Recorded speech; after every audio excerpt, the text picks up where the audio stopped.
Most people are playing with the same financial playbook their parents handed them. Save a little, try to avoid debt, maybe buy a house. But the world's top CEO with INTJ traits? They didn't just burn that playbook. They wrote a new one from scratch. While most people are clipping coupons and following generic advice, the world's most strategic minds are playing a completely different game. They aren't just managing money. They're architecting wealth. They see the financial world not as a casino of luck, but as a complex system of inputs and outputs. It's a giant chessboard, and their goal isn't just to win one game. It's to master the tournament of a lifetime. The real enemy isn't a market crash. It's inefficient, emotionally driven financial advice. It's all the noise that distracts from the signal. What if you could stop reacting to financial headlines and start creating your own? What if you could build a financial fortress so strong that market swings become irrelevant? That's the INTJ approach. It's a mindset that uses logic, foresight, and an obsession with efficiency to build a life of financial independence, not just comfort. For an INTJ, financial freedom isn't some far-off dream. It's a concrete goal to be planned and executed with precision. Today, we're breaking down the 5 core money moves these strategic minds use to build wealth. This isn't about saving $5 on a coffee. This is about redesigning your entire financial operating system from the ground up. If you've ever felt that mainstream financial advice just doesn't compute, it's because it wasn't built for your brain. This is the playbook that is. Let's start with a huge problem. The average person's financial plan is just a collection of vague hopes. I want to be rich. I hope I can retire someday. I need to save more. These aren't plans. They're wishes. They're reactive. When the market soars, they get fear of missing out and think about buying high. When it tanks, they panic and think about selling low. Their financial state is a direct reflection of the last news story they read. The INTJ CEO, on the other hand, is playing a totally different game. They don't have wishes, they have blueprints. They don't react, they architect. The core of this first move is simple. Reject short-term emotional responses and build a comprehensive, multi-decade master plan. This isn't just goal setting, it's about engineering a future reality. First, they define the end state with absolute clarity. For many, that's financial independence, FI. But for the INTJ, FI isn't a fuzzy idea, it's a number. They'll calculate the exact amount of capital needed to generate passive income to cover their desired lifestyle forever. They work backward from that future. If the goal is a passive income of $150,000 a year with a conservative 4% withdrawal rate, they know the target is $3.75 million. That number becomes the gravitational center for every other financial decision. With the objective locked in, the real work begins. Scenario planning. CEO don't just plan for success. They plan for every contingency. They do the same with their personal finances. Instead of one fragile plan, they build a robust model with multiple timelines. This usually involves 3 core scenarios. The best case. This is the optimistic path. Investments outperform, their career takes off, and income grows fast. This scenario helps them see how they can accelerate and capitalize if everything goes right. The expected case. This is the baseline, the most likely path based on data and reasonable assumptions. This is the plan they execute day to day. It's methodical, logical, and grounded in reality, not hope. The worst case. This is where the INTJ's strategic mind really shines.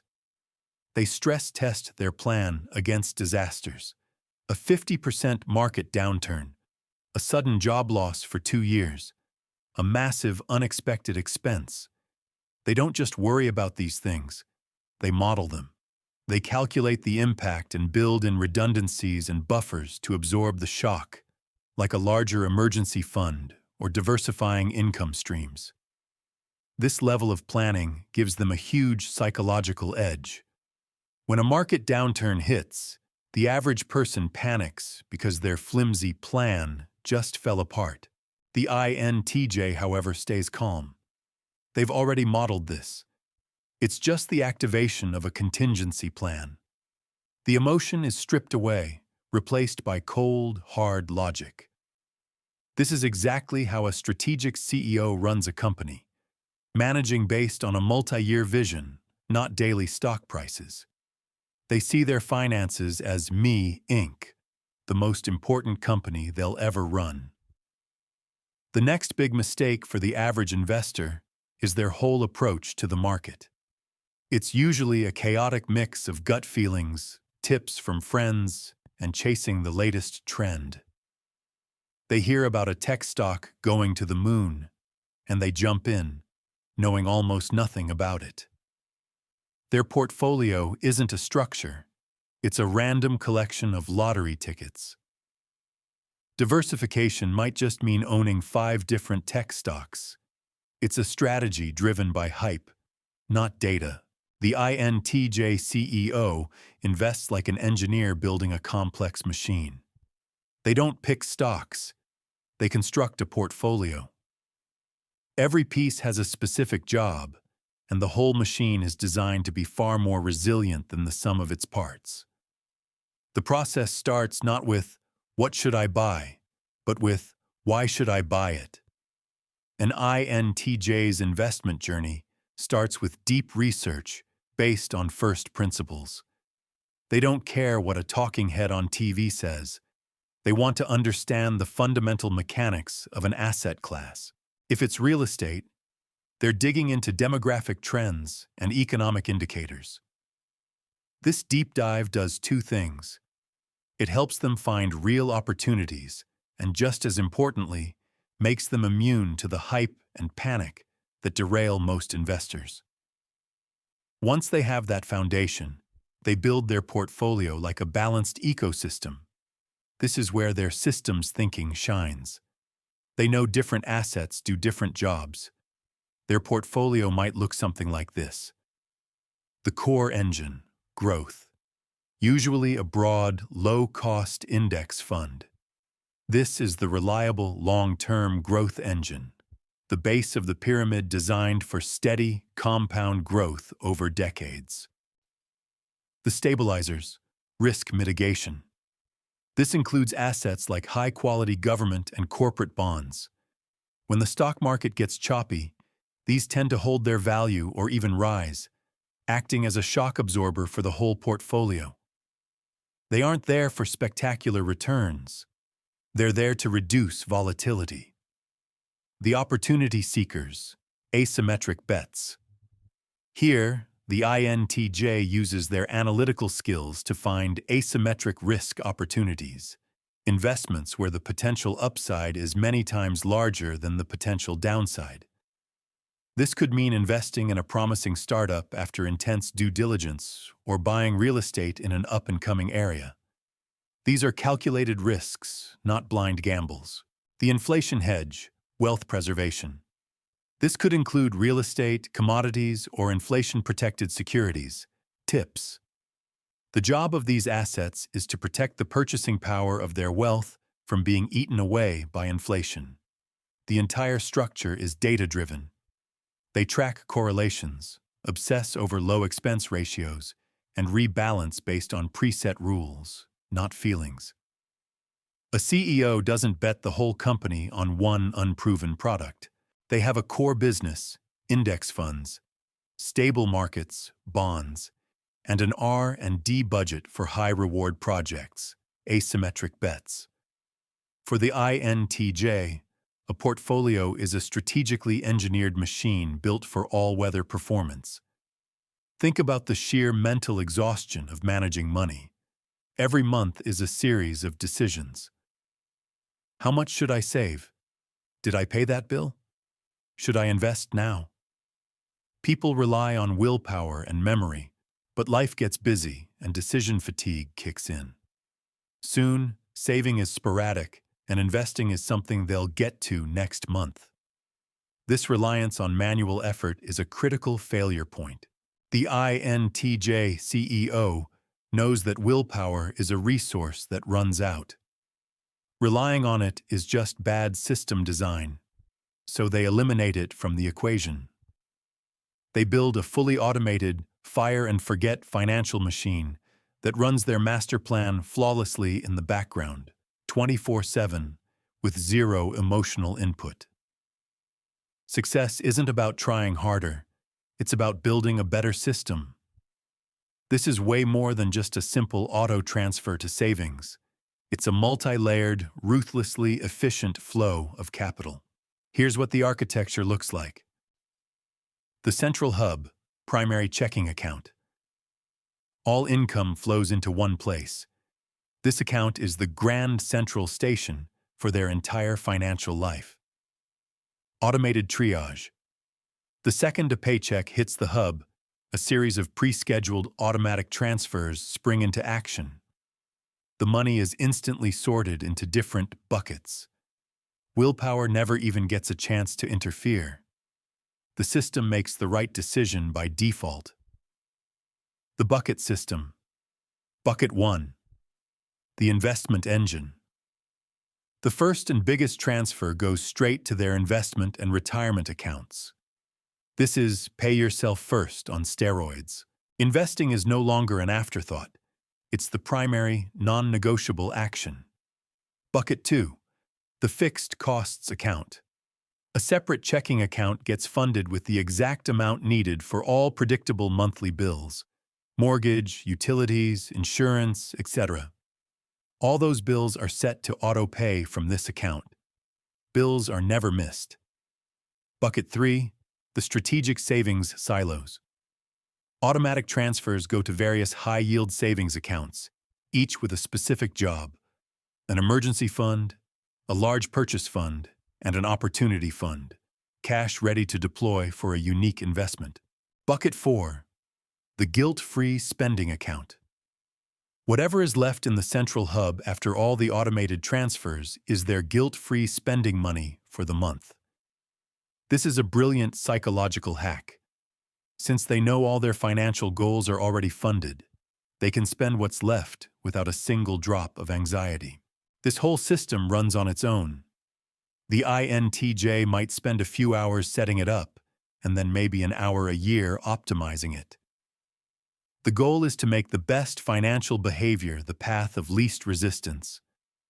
A great CEO doesn't approve every small purchase. They build scalable systems and processes. The INTJ does the same for their personal finances, freeing up their mind for what really matters: high-level strategy. Let's be honest about the word budget. For most people, it's a word that means restriction, misery, and telling yourself no. No latte, no vacation, no new gadget. This approach is rooted in a scarcity mindset and usually involves tedious spreadsheets. It's no wonder most people hate budgeting. It feels like a punishment. The INTJ CEO throws this whole idea out. They see it as inefficient and emotionally draining. They don't budget. They practice strategic capital allocation. This move reframes the whole idea of spending. Money isn't an emotional reward, it's capital. And the point isn't to restrict its use, but to deploy it where it will generate the highest possible return on investment, ROI, in line with their master plan. Instead of asking, "How can I spend less?" the INTJ asks, "Where can I deploy this dollar to get the maximum long-term value?" This shifts the focus from cost to ROI. Every spending decision is an investment decision. Here's how it works. Focus on the big wins. INTJ know that agonizing over a $5 coffee is a waste of mental energy when the real game changers are the big-ticket items. They apply the 80-20 rule, focusing their energy on the 3 biggest expenses: housing, transportation, and food. By optimizing these areas, they get 80% of the results with 20% of the effort. That's efficiency. Invest in quality, total cost of ownership. A conventional budgeter buys the cheapest shoes and feels like they've won, only to replace them in 6 months. The INTJ thinks in terms of total cost of ownership.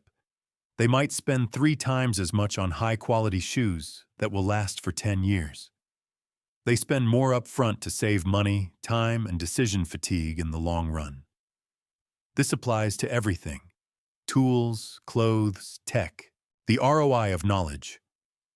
This is where the INTJ really stands apart. They'll happily spend thousands on a specialized course or a high-level coaching program. Why?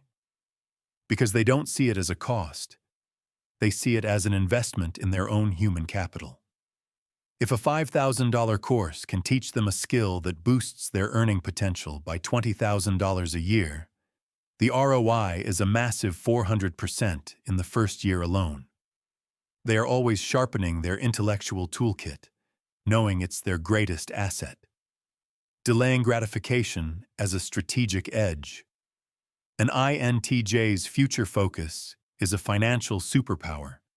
They can comfortably delay gratification without feeling deprived because their decisions are driven by logic, not impulse. The long-term benefit of investing $1 today versus spending it is crystal clear. This is a direct parallel to how a CEO runs a company's finances. A CEO's job is not just to cut costs, it's capital allocation. They decide where to invest profits for maximum growth. The INTJ simply applies this same professional-grade mindset to their personal balance sheet. Their budget isn't a cage, it's a strategic plan for deploying capital to build their empire. Just a quick pause.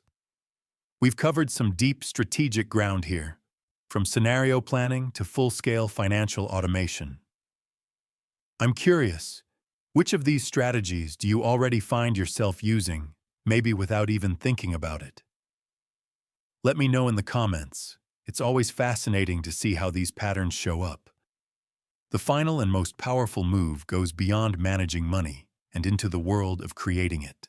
For most people, their entire financial life rests on one fragile pillar: their day job. They trade a set amount of time for a set amount of money. Their income is capped. It's an unscalable model. To earn more, they have to work more. They are a cog in someone else's machine. The INTJ CEO, driven by a deep need for independence and efficiency, sees this model as fundamentally broken. They know their most valuable asset isn't their ability to do a task. It's their ability to think, strategize, and build systems. The fifth move is to stop trading time for money and start leveraging their intellectual strengths to build scalable income streams. This is the jump from employee to architect of value. The INTJ's mind naturally spots inefficiencies and designs better systems. They apply this talent not just at a job, but to the market itself. Here's how they turn their brain into a money-making machine. Building scalable business models. Instead of being a consultant who bills by the hour, an INTJ is driven to create a system that delivers value to many people at once with little extra effort. This is the core of a scalable business. Examples include software or software as a service, writing code or building an app that can be sold an infinite number of times, intellectual property, IP, writing a book, creating a detailed online course, or licensing a unique process. The work is done once, but it can generate revenue for years. Subscription models. Creating a community or newsletter that provides ongoing value for a recurring fee. Exploiting systemic inefficiencies. INTJ are masters at seeing gaps and flaws in existing systems. They'll spot an underserved niche, a clunky industry process, or a communication breakdown that tech could solve. Many successful startups began with an INTJ founder looking at a system and thinking, "This is illogical. I can build a better one." They don't complain about problems. They architect and monetize solutions. Strategic networking for information. For an INTJ, networking isn't about small talk. It's about data acquisition. They build a curated network of experts in different fields. They don't ask, "Can you get me a job?" They ask, "What trends are you seeing in your industry that others are missing?" These conversations are data inputs for their strategic mind, helping them connect the dots and spot opportunities before they go mainstream. Continuous learning as compounding. An INTJ sees learning as a lifelong strategic mission. They are constantly devouring information, books, research papers, technical manuals, across a wide range of fields. They know that knowledge compounds just like money. An idea from biology might spark a business solution. An insight from history might inform an investment strategy. This huge cross-disciplinary knowledge base is the raw material for their best ideas. This fifth move is the ultimate expression of the INTJ's nature. It's what separates the CEO mindset from the employee mindset. A CEO's job is not to do the daily work, but to set the vision and build a scalable system to capture market opportunities. By doing this in their own lives, INTJ don't just earn a living. They build wealth-generating engines that provide the ultimate prize: complete and total independence. All right, let's do a quick recap. The 5 money moves that strategic, INTJ-minded CEO use to build wealth aren't just a few tips. They're a completely different operating system. 1. They architect financial scenarios, not react to headlines. They build robust, multi-decade plans for the best, expected, and worst-case scenarios. 2. They engineer a portfolio, not pick hot stocks. They construct a balanced ecosystem where every asset has a specific, data-driven job. 3. They build an automated financial machine, not rely on willpower. They design a fire-and-forget system that makes the best financial decisions the default. 4. They practice strategic capital allocation, not budget. They use money as a tool, deploying it for the highest possible ROI. And 5. They monetize their intellect, not just their time. They use their strategic minds to build scalable income streams, moving from employee to architect. These 5 moves are a blueprint for wealth built on the INTJ's natural strengths: strategy, analysis, and long-term vision. It's about shifting from being a passenger in your own financial life to being the chief architect of your future. It's about treating your finances with the same rigor a CEO brings to their most important company. If you're ready to stop managing money and start architecting your wealth, the journey starts with mastering the systems that run your life. Thanks for watching.